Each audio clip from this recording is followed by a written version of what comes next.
Oasis Audio presents The Mystery of the Pirate's Map by Gertrude Chandler Warner. Read for you by Tim Gregory.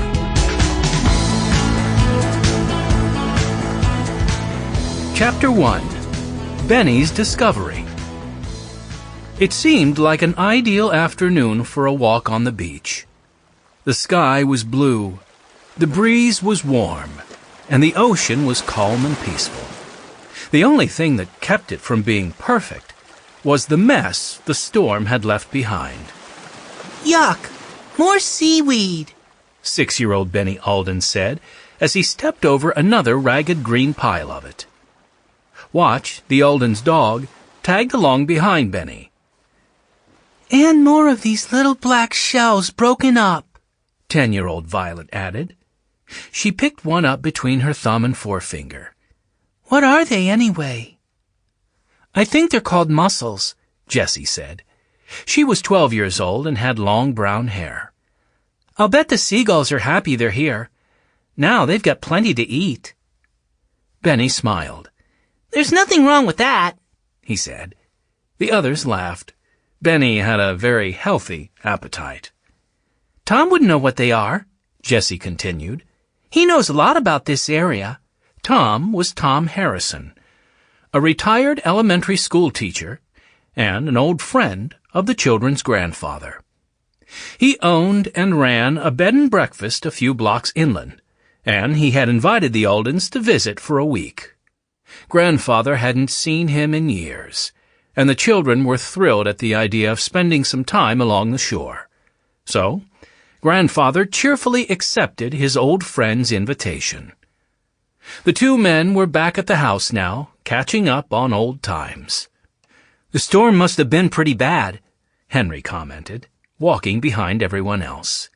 He was tall and thin, and at 14 he was the oldest child. His full name was Henry James Alden. He was named after his grandfather, James Henry Alden.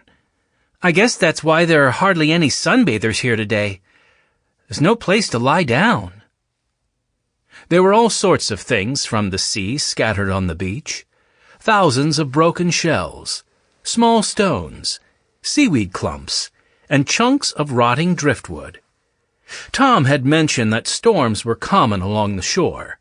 This one had hit the night before the Aldens arrived. Ooh, here's a pretty one, Violet said excitedly.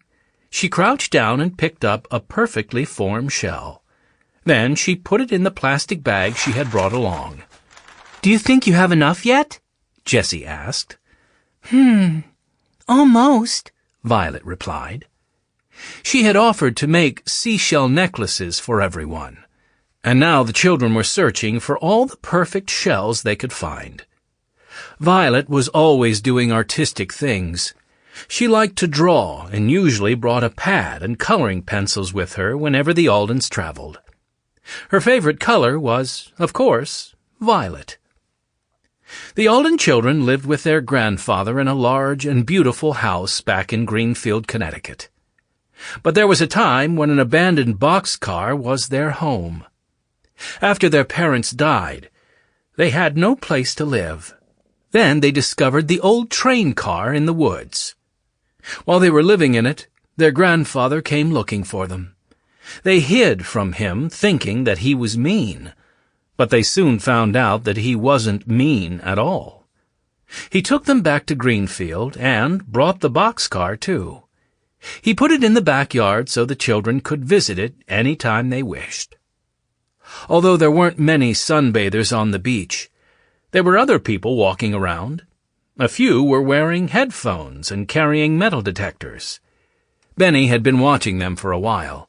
As one man knelt down and dug into the sand, Benny asked, What is that man doing?